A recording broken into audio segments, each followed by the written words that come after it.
સામાજિક કાર્યકર છું, જે સૌ કોઈ જાણે છે। હું યુસીડી વિભાગ, જે અમદાવાદ મ્યુનિસિપલ કોર્પોરેશનની વિભાગ છે, જે ઘર વિહોણા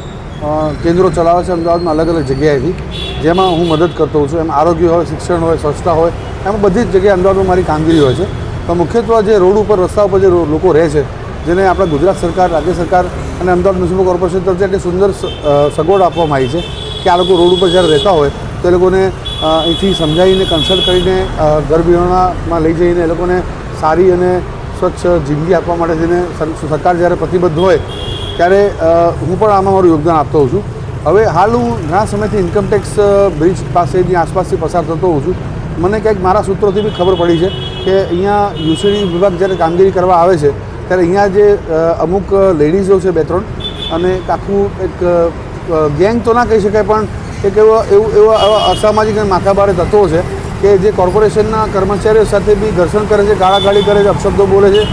કોર્પોરેશનના પોતાના બાઉન્સર હોય તો બી એ લોકો સાથે હાથાપાઈ કરવાની કોશિશ કરે છે, અને જે કોર્પોરેશનની લેડી સ્ટાફ આવે છે, જેન્ટ સ્ટાફ આવે છે, એ લોકો પર બી એ લોકો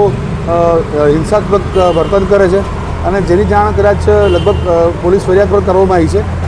વારંવાર યુસીડીની કામગીરી અહીંયા કરવા માટે આવતા હોવાથી પણ અહીંયા જે કર્મચારીઓ છે એ લોકોને બહુ જ તકલીફ પડી રહી છે, અને જે વસ્તુની માહિતી મને મળતા મેં પણ આ વસ્તુ ચેક કરી અને